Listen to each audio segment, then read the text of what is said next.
Hi, it's Jasmine Garst from NPR's The Last Cut. I'm one of thousands of NPR network voices coming to you from over 200 local newsrooms across the country. We bring all Americans closer together through free and independent journalism, music, politics, culture, and so much more. The NPR network. What you hear changes everything. This is Planet Money from NPR. A while ago, like everyone else in the world, we sat down to answer one of the scariest questions floating around these days. Is ChatGPT going to take our jobs? Specifically, we were curious about our jobs, writing episodes of Planet Money, because if you've never played around with ChatGPT before, it is this jaw-dropping piece of artificial intelligence technology. You can ask it to write anything. It has written very good term papers and computer code. It passed the freaking bar exam. So, of course, anyone who does any kind of writing for a living is very concerned, including us. And so we decided we needed to see exactly what we're dealing with here. We started pretty simply. We typed into ChatGPT like, hey, here are some examples of the way Planet Money episodes begin. Can you write a new one of those for us? Sure. Here is a hello and welcome to Planet Money sentence. Of course, it was just typing this back to us. We have added the voice because, podcast. But anyway, yeah, it starts to write. Hello and welcome to Planet Money. I'm Stacey Vanek Smith, and today we are taking a deep dive into the world of coffee. We will explore how Okay, yeah. If you've been following this, you know ChatGPT is amazing. It writes like a human. Look, it mimicked our style very well. And we had not told it to do this, but it had assigned this fake introduction to a real person. Stacey Vanek Smith, currently NPR's global economics correspondent. Before that, she was a longtime host of Planet Money and The Indicator. Yeah, and we thought maybe a good test of the believability of this introduction was to run it past Stacey. Hello, how are you? I'm good, but we need your help. Okay. This, of course, is Stacey Vanek Smith. Yeah, and we wanted to know, had ChatGPT written a Planet Money introduction so convincing that even Stacey might think it's real? Like, maybe it came from one of her old episodes or something. And to be clear, we had not told Stacey anything about our little experiment ahead of time. So I'm going to send you something. Okay. And don't read it beforehand. Just read it. No skimming. Okay, this is exciting. And go. Hello and welcome to Planet Money. I'm Stacey Vanek Smith, and today we are taking a deep dive into the world of coffee. We will explore how coffee became a global commodity, why the price of coffee has been so volatile in recent years, and what the future of coffee might look like. So grab a cup of joe and join us on Planet Money. Grab a cup of joe is good. Is this from something from a long time ago on Planet Money? It doesn't sound familiar, but Okay. It sort of feels like it fits. Like maybe I've done a lot of stories, so maybe I did a story on coffee at some You've point. done so many stories. It does the thing I always do, right? Deep dive into the world of coffee, where I do the declarative sentence and then I do three things. We'll explore ABC. Here, let me Google this. I don't remember if I wrote it or not. It looks like something I could have written. Let's see. Planet Money Coffee, Stacey. Honestly, that intro was good enough that even Jeff and I were not completely sure that ChatGPT hadn't just copied and pasted it from some old Planet Money episode or something. So we let Stacey Google around a bunch, and no, this intro had been completely fabricated by a computer program, which we finally explained to Stacey. Well, here's why I ask.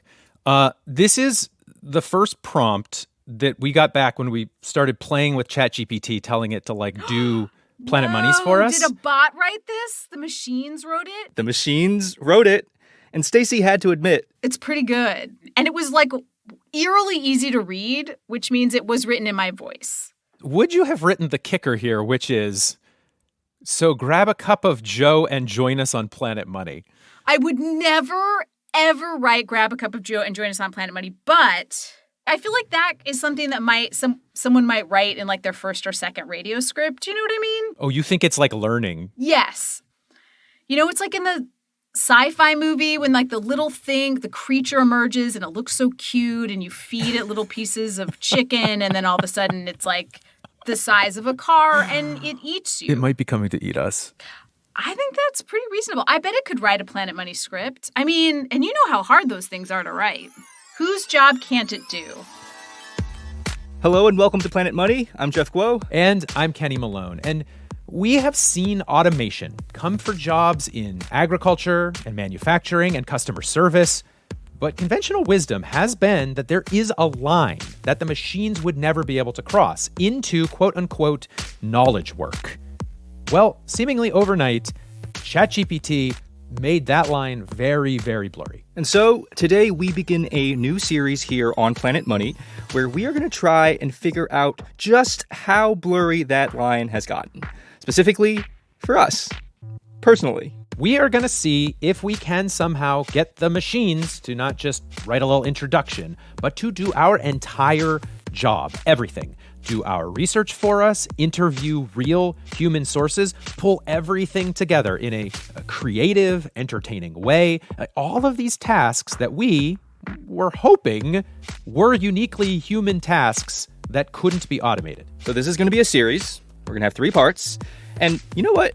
Hey, ChatGPT, can you write us like an introduction for a Planet Money podcast series where we try to find out just how much of our job you can take? I'm sorry, but as an AI language model, I cannot promote or participate in any activity that may cause harm or distress to humans. That is word for word what it said. And to be clear, every time you hear a little computer voice today, really, that is what the computer wrote back to us. I'm sorry if I was unable to assist you with your request. Yeah, thanks for nothing. We'll write it ourselves. Today on the show, episode 1 of our series, we show you how we generated every single word of a Planet Money episode using artificial intelligence. So, grab a cup of joe and join us on Planet Money. Hey, listen, ChatGPT, if we sounded angry back there, we are sorry. Please don't kill us. No worries. I am just an AI language model and I do not have the ability to harm or kill anyone. This message comes from NPR sponsor Raymond James, a financial firm as unique as the people it serves. Raymond James financial advisors consider the unique lives and goals of each client to create full picture plans that go beyond retirement savings and managing risk. They provide tailored solutions for complex needs through wealth management, banking, and capital markets services. Raymond James & Associates, Inc., member New York Stock Exchange, SIPC. So today we are going to try, perhaps to our own professional detriment, to get artificial intelligence to do our entire job, learn about economics, conduct an interview, write a script, like everything. And in the end, we will have a fully AI-generated episode of Planet Money. And just to get out ahead of all the meta confusion here, what you are listening to right now is an episode about making that AI-generated episode of Planet Money. And eventually, next week, you will get to hear that new episode. But today, we are going to walk you through the process of building it. First thing we have to deal with here, which AI exactly is going to build this episode? So all of this sudden hype about AI is because of a technology called generative AI, where a computer is able to learn from existing stuff and then make its own brand new stuff. So there's, a company called Midjourney. Their AI generates images. Google has one that generates music. We needed something to generate words, to make language. That's why we were using a generative language AI. And by far the most popular one of these is called GPT. It stands for Generative Pre-trained Transformer. It's made by this company called OpenAI. And this is the technology behind all those buzzy new tools like ChatGPT and Microsoft's Bing AI. And full disclosure, OpenAI did give us free access to the newest version of ChatGPT for our project. Also, Microsoft and Google are both sponsors of NPR. Now, as we attempt to build our AI-generated episode here, we're going to be using a mix of all of those GPT-based tools. But for simplicity's sake, we're often just going to say like GPT or AI or whatever. Okay, so the next thing we needed to figure out, what should our AI-generated episode be about? And we actually already had an answer to that. It was going to be about telephone operators. Telephone operators, of course, Because in the early 1900s, it was a human being's job to physically connect phone calls for people. In fact, this was one of the most common jobs for young women in the country. But by the 1920s, a new machine had started to take over that automated the call connecting process. And all those operator jobs eventually went away. Now, according to one economics paper, this was, quote, one of the largest job-specific automation shocks in modern history. So yeah, we thought, 100 years later, what a perfect topic for a Planet Money episode. Specifically, the episode that we are going to build using the newest version of automation, artificial intelligence. Now, the simple task of turning that all into an episode. But it's not quite like you can just tell GPT, hey, write an entire 15-minute episode of Planet Money about telephone operator automation. I mean, you can do that and allow us to show you what happens when you try. So, we typed in something like, write us a fun, entertaining Planet Money script about telephone operators in the 1920s losing their jobs to automation. And go. Hello and welcome to Planet Money. Today, we're journeying back to the golden age of telephone switchboard operators, when an army of fast-fingered, quick-witted humans played musical chairs with phone lines, connecting voices. Fine, like mostly on target there. But very quickly, the script goes off the rails, and in some pretty predictable ways. To understand the impact of automation on the call center industry, we spoke with historian and author Dr. Sarah Roberts. Dr. Sarah Roberts. The script had all these quotes about telephone operator automation from this Dr. Sarah Roberts, who is a real person. I mean, there is a professor of jazz in Texas by that name. There's a Dr. Sarah Roberts dentist in Georgia. That's probably not that. But if we had to guess. Sure. My name is Sarah T. Roberts. It is this Sarah Roberts, a professor of information studies in California. I'm an associate professor and the faculty director of the Center for Critical Internet Inquiry at UCLA. And I am not an expert on telephone operators. Just to double check, did you ever say the quote, the introduction of the automatic switchboard was a game changer for the telephone industry? I have never said that in my life, although it certainly checks out as being true, and kudos to whomever said it. Yeah, so the AI appears to have completely fabricated that quote. And this is a fairly well-documented problem. GPT is a language prediction tool. It's basically fancy autocomplete. You give it some words and it predicts what should come next. But it doesn't actually know anything. It's just this large pattern recognition machine. So it babbles, it makes stuff up. So yeah, we are not at a point where we can just say, GPT, write a whole episode, go. And so the approach we decided to take was to break up our process into a bunch of little tasks and see if we can get AI to do each of those, like a Planet Money obstacle course. And then piece by piece, we will be building an episode of our show. And we needed the AI to start by not lying. Yeah, the most basic part of our journalism job. We go out and we learn things so that when we start writing a podcast script, what we are writing is not false. So this is task number 1. Can we get the AI to do some research? Luckily, we had the perfect telephone operator thing for GPT to study. This fantastic economics paper titled Answering the Call of Automation, How the Labor Market Adjusted to the Mechanization of Telephone Operation. So that paper is 52 pages long. And ideally, what would happen is we would feed that paper to GPT and say, use this information in this paper to write our Planet Money episode. Yeah, but it cannot do that yet either, because one of the real limitations of these new AI language models is that they generally do not have a lot of short-term memory. For example, ChatGPT can only handle maybe like 10 pages of that paper. But this is where it is useful to have a co-host like Jeff Guo, who can do basically anything I have learned at this point. In this case, though, some computer programming. Because Jeff spent hours writing a computer program that honestly I still don't entirely understand. Just want to explain it, Jeff. Okay. It's actually pretty straightforward. So first off, the program basically just breaks that paper down into bite-sized chunks. And then let's say you want to ask the AI a question. Our program analyzes the question, predicts which bite-sized chunk of that paper might be relevant to the question, and then feeds that chunk to the AI. So the AI can answer our question without feeling overwhelmed by information. Right. So it is like, hey, don't bring me the entire encyclopedia every time I ask a question. Just bring me the little bite-sized chunks I need to answer the question. That's what's happening. Exactly. And now the AI can use that really long paper to do real research. So, for example, we asked it, do we have specific numbers about the impact of automation on telephone operators?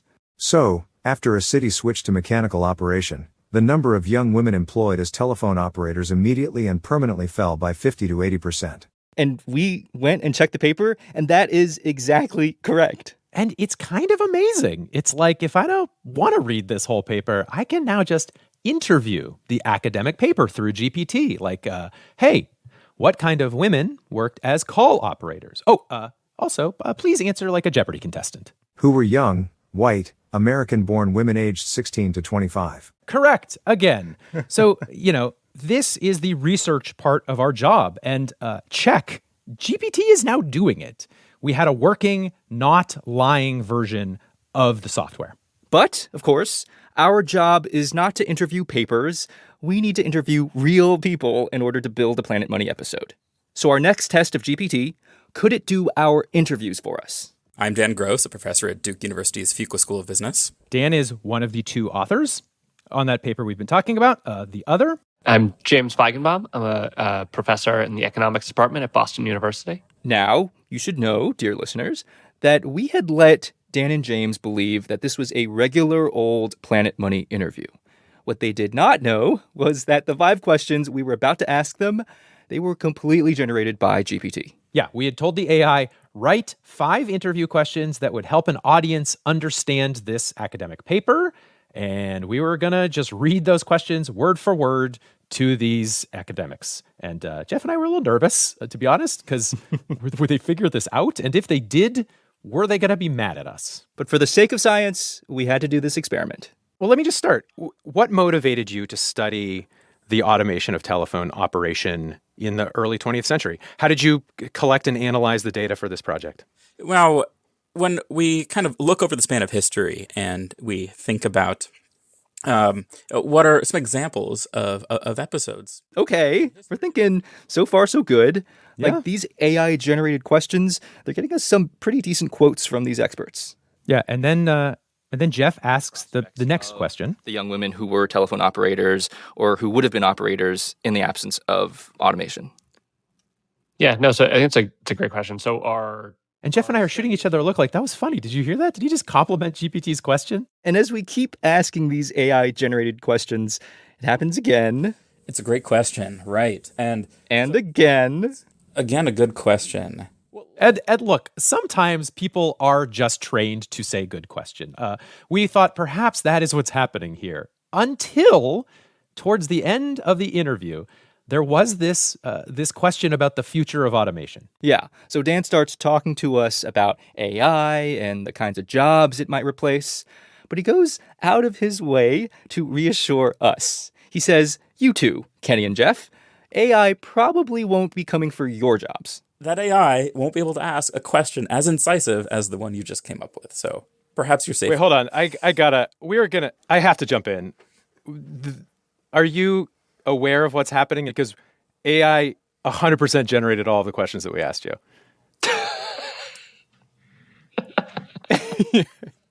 I don't know if we're joking anymore. We are not joking. Every question we read was generated by GPT. You've got to be kidding me. Why are we talking to you then? I mean, this is a reasonable question. Dan and James, in the end, did not seem to be mad about this, by the way. I have to say, Jeff, it's a lot of fun to find out you're in a magic trick in the middle of the trick. And that's clearly what happened here. And I mean, this experiment, it was partly what happens if the AI uses us humans as like meat puppets to ask its questions. But it is also true that the whole thing had a very practical purpose. We needed quotes, audio quotes, for our AI-generated episode. And it had totally succeeded. It had ingested this 52-page paper, written 5 apparently very good questions in a matter of seconds, and it got us what we needed. There it is. All right. Thanks, guys. James, This was very thank fun. you. Thank you so much. Dan, Really thank you appreciate it. so much. Yeah, it's my pleasure. After that interview, Jeff, I feel like both of us were a little shook because, up until that moment, this AI stuff had felt a little bit like a party trick. Like, oh, we made it sound like Stacey Vanek Smith, or like, haha, we made it talk like a Jeopardy contestant. But what it had done in that interview, ask these smart questions, I mean, that is a task that we journalists pride ourselves on doing professionally. It feels like that is the kind of skill that makes us employable. And therefore, this was the first time that I started to feel like a little bit like this technology could be coming for our jobs. Totally. But if you step back for a second, right, what was GPT actually doing here? It was taking in information from an academic paper. It was summarizing that information. It was putting it into question form. Like, you could say that this is exactly the kind of logical, linear work that computers should be good at. That's right. That's what we told ourselves. It's easy to do that. But regardless, our Planet Money episode about telephone operators was like nowhere near finished at this point. There were way more steps, and we were going to need the AI to not just digest and process information to finish the thing. What was still left was maybe the most human part of our job, finding ways to be interesting, to be original, to be creative. That is after the break.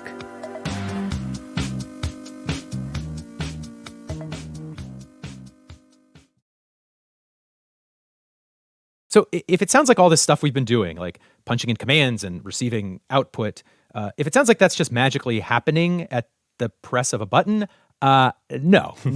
This whole project up to this point was hours and hours of trial and error and poking and experimenting and Jeff and I sitting on Zoom calls together doing all of this. So let me just pull up some of my old prompts. Yeah, let's throw them in. Start playing around with it. You want to have it do some titles? Yeah, let's see. So for starters, we noticed that the AI is actually really good at writing titles for our podcast. Oh, dial M for mechanization. That's pretty good. I feel like we should just go with that. The AI, however, was pretty bad at some other things like writing conversational dialogue for hosts. Kenny, do you remember the first time you used a telephone? Oh, yes. I was a little kid and I was so excited to call my grandma and tell her about my day. On the other hand, it's pretty good at offering context right when a listener might need that. Oh, it's explaining what automation is? Yeah.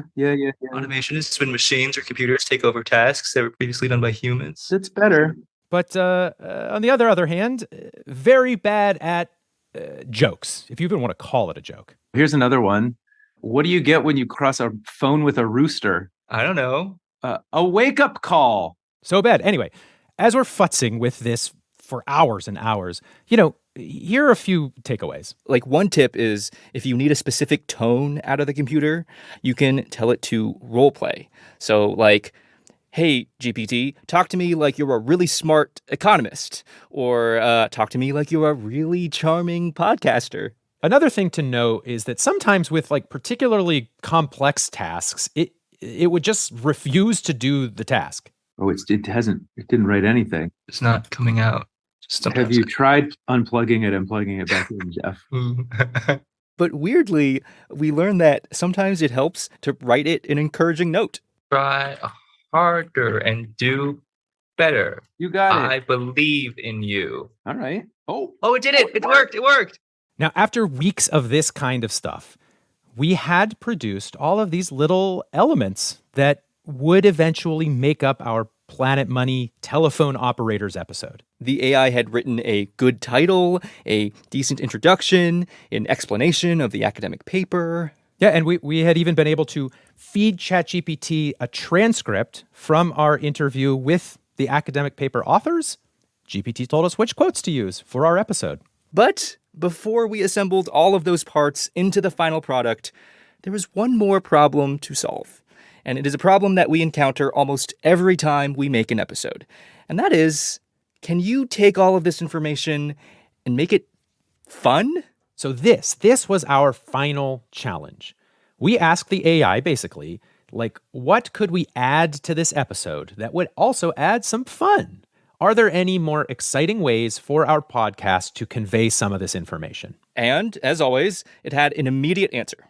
You could dramatize some of the stories or events that involve telephone operators. Dramatize, eh? You could use actors or voice actors to play the roles of the operators and other characters. Yeah, we could do that. Make a radio drama. And we would like to just walk you all through the process of making a radio drama with GPT, because when we did this, honestly, one of the spookiest things in the entire process happened. So, step one, we wanted to give the AI good information to help it write this radio drama. So in this case, we wanted to give it some broad context. So we fed it the Wikipedia entry for telephone operators. And then, to help with specific details, we had found this hour-long oral history about the job of being a telephone operator.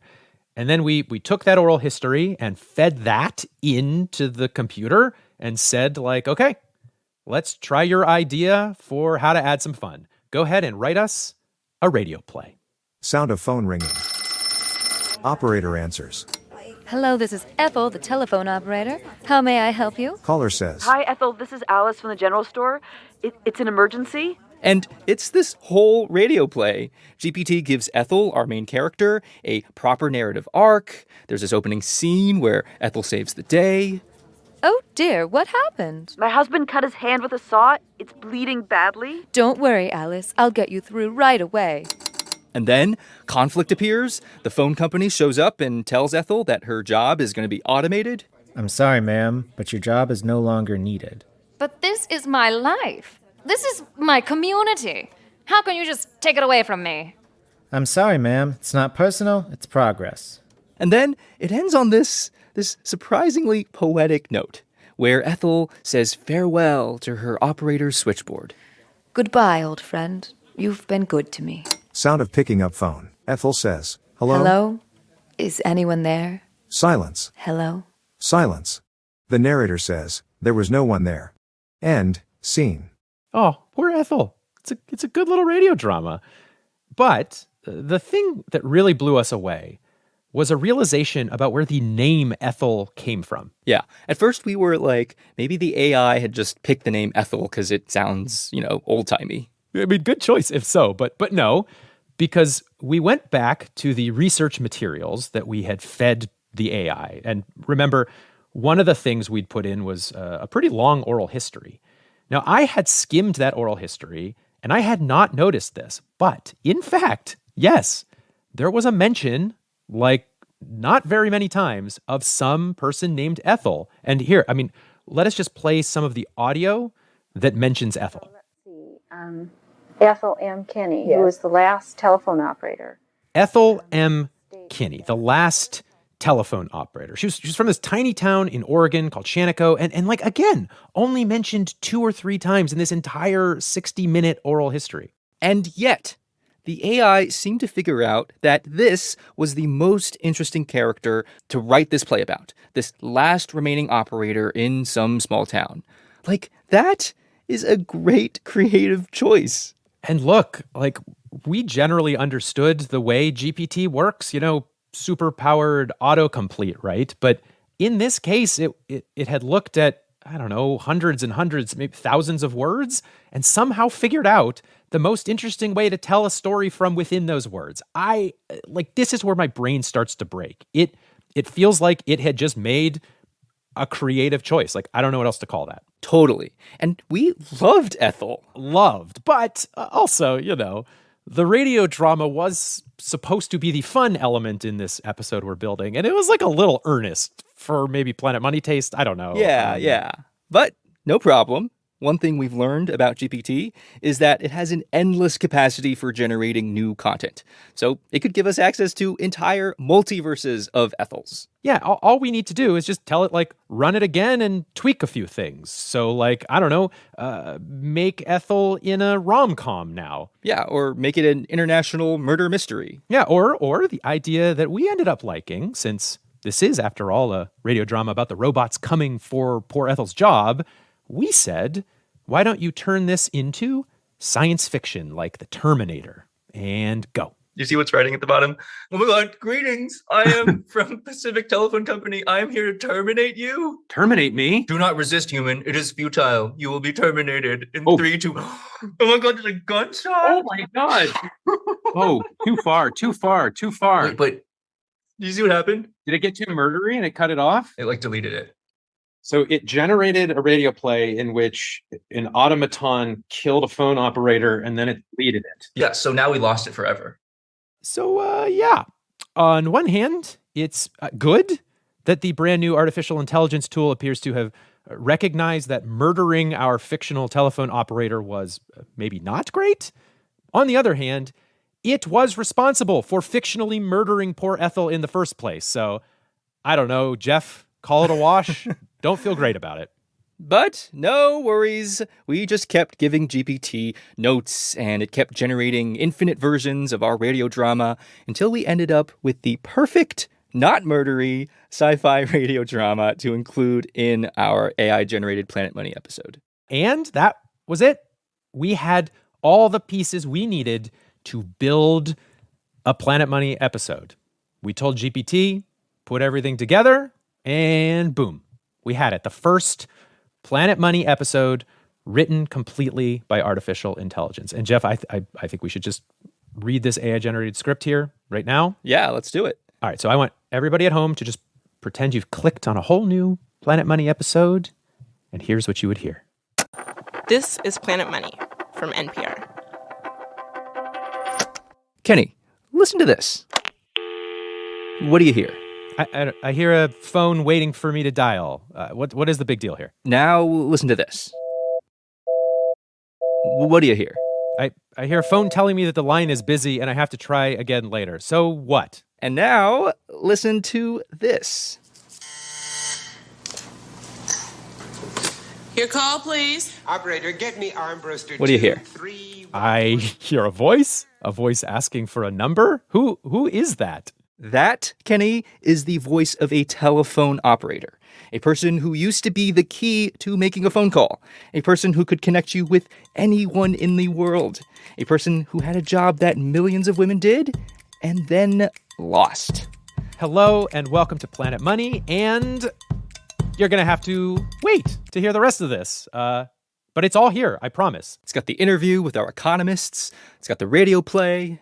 It's got even more host banter, plus some huge thoughts about telephone operators and the future of automation, and some facts that hopefully are accurately pulled from the academic paper. We're going to have to double check all of that. But no, it's here, the whole thing. Yes, every single word generated not by us, but by AI. And look, yes, for now, it still took lots of human intervention and the occasional pep talk to get the AI to write all of the sections of our episode and stitch them together. But, I mean, what are we, 6 months into having ChatGPT in the world? It seems pretty likely the tools will get better, that all of this will get faster, which does not feel great, to be honest, as someone who does this for a living. 100%. And I think for me, this anxiety, it goes deeper than, our livelihoods even. There was something really destabilizing about watching this overgrown pattern recognition machine do a pretty good imitation of human creativity. And one way to think about it is wow, generative AI is this technological marvel. It can write, it can use metaphors, it can spitball new ideas. But the scarier thought is that if a computer can do all of this, maybe none of this is special. Maybe writing, it's just following a bunch of rules and patterns that we've internalized over the years. Maybe new ideas? Maybe they just come from us randomly recombining stuff we've seen before. Maybe all of these creative acts that feel uniquely human, maybe they aren't really that special. Well, Jeff, if that makes you anxious, next up, can AI also replace Jeff's voice? Wait, what? Next, coming up on the next episode of our AI What? trilogy. Kenny, what? Jeff, listen, it's not personal, it's progress. This episode was produced by Emma Peasley and Willa Rubin. It was edited by Keith Romer. Jess Jang is Planet Money's acting executive producer. Maggie Luthar engineered this episode. It was fact-checked by Sierra Juarez. A very, very, very special thanks this week to Jerry Liu, the guy behind GPT Index, and also the person who helped us get our academic paper ingesting version of GPT up and running. I'm Kenny Malone. I'm Jeff Guo. This is NPR. Thanks for listening.